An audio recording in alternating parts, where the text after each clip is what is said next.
content de te revoir parmi les Christophores. Aujourd'hui, on va parler du paradis. Alors le paradis, certaines personnes disent que c'est simplement un fantasme pour ceux qui espèrent des compensations à leur souffrance. Et au contraire, d'autres pensent que c'est le grand projet du Créateur pour chacun de ses enfants. Alors le paradis, mythe ou réalité? Lorsque tu penses au paradis, il y a probablement un tas de questions qui surgissent. Eh bien, toutes ces questions que tu te poses, la Bible et l'enseignement de l'Église vont tout de suite t'apporter des réponses. Est-ce que le paradis existe vraiment? Ou bien, autrement dit, est-ce qu'il y a quelque chose qui nous attend après la mort? C'est ce qu'on va voir dans une première partie. Deuxièmement, ensuite, qu'est-ce qu'il faut faire exactement pour aller au paradis? C'est ce qu'on va voir dans une deuxième partie. Et enfin, tu t'es sûrement déjà posé plein de questions sur comment ça sera au paradis. Qu'est-ce qu'on va faire? Est-ce qu'on ne va pas se risquer à s'ennuyer? Et puis, est-ce qu'on va retrouver ce qu'on aime? C'est ce qu'on verra dans une troisième partie. Donc, je te conseille vraiment de regarder la vidéo jusqu'à la fin parce que le contenu qui va être abordé changera peut-être ta vie ou en tout cas la manière dont tu vois le monde. D'ailleurs, si toi, tu viens d'arriver sur cette chaîne et tu es en train de te demander qu'est-ce que c'est que ce Christophore? Eh bien, Christophore, c'est tout simplement un mouvement de personnes qui ont décidé de prendre leur vie en main, de vouloir construire leur maison sur des fondations solides, leur vie sur du roc. Tout ça dans un seul but, comprendre le sens profond du christianisme afin d'avoir une relation intime avec la seule personne qui peut te remplir profondément, te rendre véritablement heureux, Jésus-Christ. Donc si toi aussi, tu as envie de participer à ce mouvement, de personnes qui désirent avoir une relation intime avec Jésus-Christ et de comprendre le sens profond de la foi, en fin de compte devenir un Christophore, c'est-à-dire celui qui porte le Christ.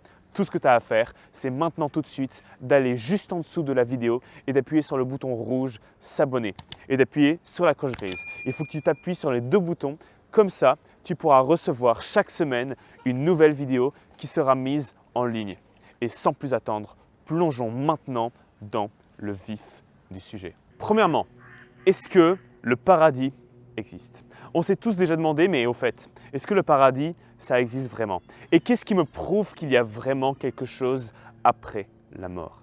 Dans la précédente vidéo, on a vu que Dieu est un père qui veut le bonheur de ses enfants. Alors réfléchissons 2 secondes.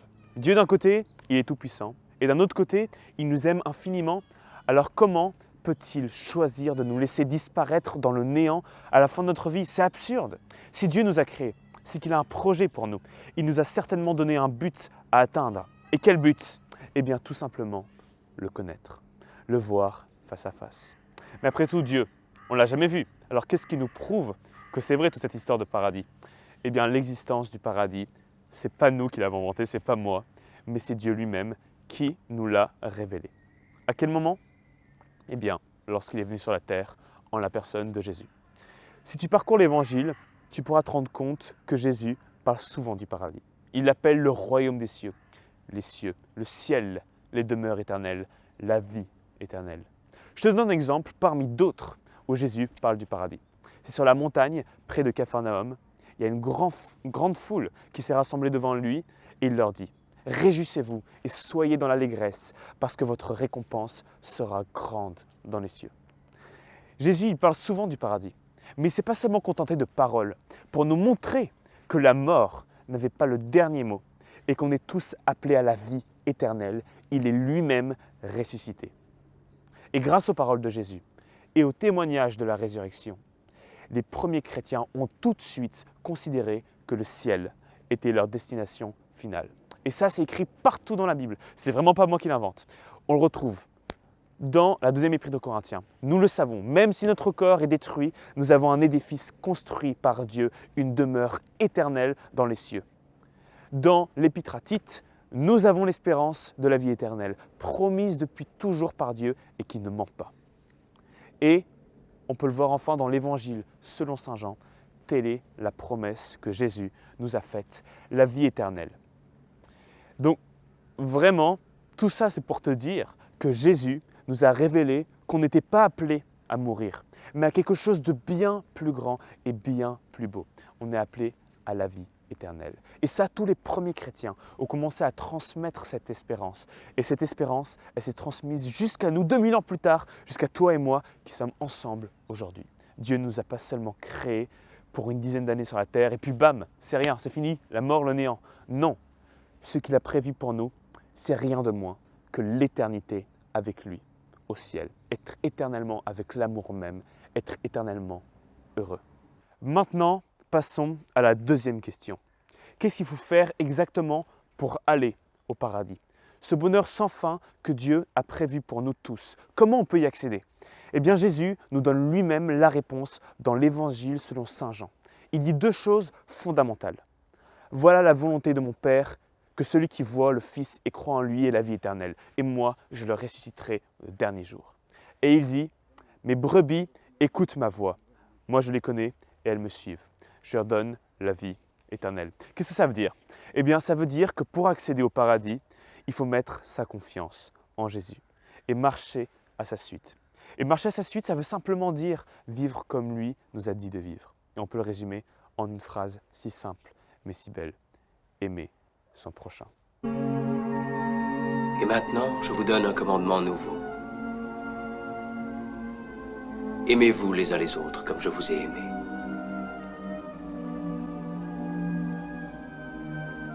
Il n'est pas de plus grand amour que de donner sa vie pour ses amis.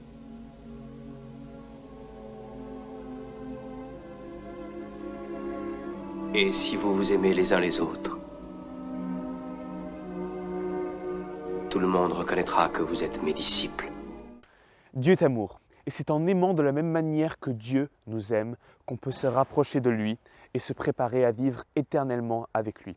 L'apôtre Paul résume très bien cela dans sa lettre aux habitants de Rome lorsqu'il écrit « Ceux qui font le bien avec persévérance recevront la vie éternelle. » Maintenant, passons à la troisième question. Comment ce sera au paradis? Souvent, on se représente le paradis comme un lieu agréable, du genre un beau jardin, avec de l'eau qui coule, d'une source et des fruits délicieux. Ou bien d'une belle ville avec un grand palais où habite un dieu avec une barbe blanche. Ça peut être une façon de se représenter le paradis, mentalement. Mais on ne va pas se mentir, ça a des images. Parce que c'est très important. Le paradis, ce n'est pas vraiment un lieu, mais c'est plutôt un état. Plus précisément, c'est l'état de l'âme en présence de Dieu. Lorsque l'âme est profondément comblée, là on est totalement heureux. Et cet état, on ne peut pas vraiment le décrire parce qu'il dépasse tout ce qu'on peut imaginer. Et d'ailleurs, saint Paul en parle dans sa première lettre aux Corinthiens lorsqu'il écrit « Les choses que Dieu a préparées pour ceux qui l'aiment sont des choses que l'œil de l'homme n'a pas vues, que l'oreille n'a pas entendues et qui ne sont pas montées au cœur de l'homme. » Donc ce qu'il faut comprendre, c'est que le paradis dépasse radicalement tout ce qu'on peut imaginer. Ensuite, ça m'étonnerait vraiment pas que tu ne te sois pas posé la question la plus posée sur le paradis, qu'est-ce qu'on va faire au paradis? Franchement, l'éternité, c'est long. Il n'y aura pas Netflix, il n'y aura pas la foot, il n'y aura pas la télé. Est-ce qu'on ne va pas se risquer un peu de s'ennuyer? Et finalement, qu'est-ce qui fera qu'on sera dans cette joie parfaite que Dieu a prévue pour nous? Encore une fois, Jésus ne nous laisse pas sans réponse. Il répond à toutes ces questions. C'est au chapitre 17 de l'évangile de Jean. Jésus il déclare en parlant de son Père, « La vie éternelle, c'est qu'ils te connaissent toi, le seul vrai Dieu. » Donc, d'après ce qu'il nous a dit, c'est que la joie dans le ciel, tout simplement être en sa présence et de pouvoir le connaître, c'est ça ce qu'on fera. Lors de la vie sur terre, tu t'es sans doute remarqué que Dieu, il est un peu comme derrière un voile et qu'on a du mal à l'atteindre. Que ce soit avec l'intelligence ou la sensibilité, mais peut-être que tu as déjà eu des moments dans ta vie où tu as ressenti fortement la présence de Dieu. Si c'est le cas, alors tu as sûrement été envahi d'une très grande joie. Eh bien, ce genre d'expérience, c'est juste un petit avant-goût de ce que ça sera la joie immense que d'être avec Dieu au ciel. Il sera présent directement, sans aucune barrière, et notre joie sera parfaite. C'est ce qu'écrit Paul dans sa première lettre aux Corinthiens. Nous voyons à présent, dans un miroir en énigme, mais alors ce sera face à face. À présent, je connais d'une manière partielle, mais alors je connaîtrai comme je suis connu. Mais en plus de la contemplation de Dieu, est-ce que je vais retrouver ce que j'aime au ciel? C'est probablement une des questions les plus posées. Et tiens-toi bien, la réponse va dépasser toutes tes attentes. Non seulement tu vas retrouver ce que tu aimes, mais en plus tu auras la joie de les connaître parfaitement. Je m'explique. Lors de notre vie sur Terre, on ne peut pas connaître très bien quelqu'un, on le connaît très imparfaitement, les personnes avec lesquelles on vit. Même au sein d'un couple qui a vécu des années ensemble, il arrive souvent qu'on ne comprenne pas très bien les actions, le ressenti ou les pensées de l'autre. Mais au ciel, toutes ces barrières entre les personnes, elles tomberont. Et on se comprendra tous parfaitement. Donc au ciel, on aura non seulement la joie de retrouver ses proches, si comme toi, ils ont choisi de suivre Jésus pendant leur vie, mais en plus, tu pourras les connaître parfaitement dans toute la richesse de leur personnalité. Après tout ce qu'on a vu sur le paradis, tu es peut-être en train de te dire, c'est bien joli tout ça, mais ces considérations sur le ciel, à quoi ça me sert concrètement dans la vie de tous les jours?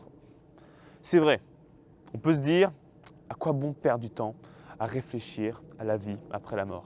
J'ai mon travail, j'ai mes loisirs, j'ai mes potes, j'ai plein de choses à faire en fait. Alors la vie éternelle, on verra plus tard. Mais en fait, la chose qu'on ne saisit pas, c'est que réfléchir au paradis, ça nous aide à mieux vivre dès aujourd'hui notre vie sur la terre.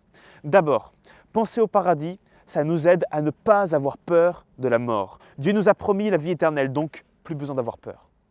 Ensuite, avec le fait de savoir que la vie éternelle m'attend après la mort, ça donne du sens à ma vie. Il faut que je vive dans l'amour dès ici-bas pour parvenir au bonheur éternel. Gardez-vous dans l'amour de Dieu, attendant la miséricorde de notre Seigneur Jésus-Christ en vue de la vie éternelle. Ça, c'est l'apôtre Jude qui l'écrit. Enfin, avoir toujours dans un coin de la tête la vie éternelle, ça permet de mieux supporter toutes les souffrances de la vie terrestre. Dans sa deuxième lettre aux Corinthiens, Paul il écrit « Nous ne perdons pas courage, car notre détresse du moment présent est légère par rapport au poids vraiment incomparable de gloire éternelle qu'elle produit pour nous. » Si tu médites de temps en temps sur le ciel, tu vas faire grandir ton espérance de voir Dieu face à face. Et cette perspective va illuminer ta vie. Regarde, lorsqu'il y a un événement qui te tient à cœur, une finale du Coupe du Monde par exemple, ou le concert de ton artiste préféré, eh bien, tu l'attends avec une grande impatience et tu étais déjà dans la joie rien que d'y penser. Eh bien, le paradis, c'est pareil, fois 1000. Le fait de penser à cette grande rencontre avec Dieu et avec tous les bienheureux du ciel, c'est juste une joie immense. Pour conclure, au ciel, on sera parfaitement heureux. Les aspirations les plus profondes de notre cœur seront réalisées. On aimera parfaitement et on sera parfaitement aimé.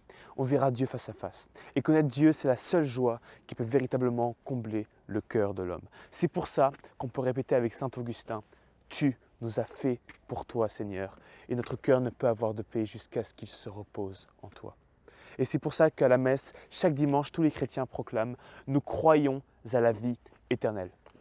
J'espère que tu as aimé cette vidéo. Si c'est le cas, n'oublie pas d'appuyer sur le pouce bleu et le bouton rouge, s'abonner si tu ne l'as pas déjà fait. D'ailleurs, là, tu es peut-être en train de te demander, mais j'adorerais rejoindre cette communauté et voir réellement les gens du groupe.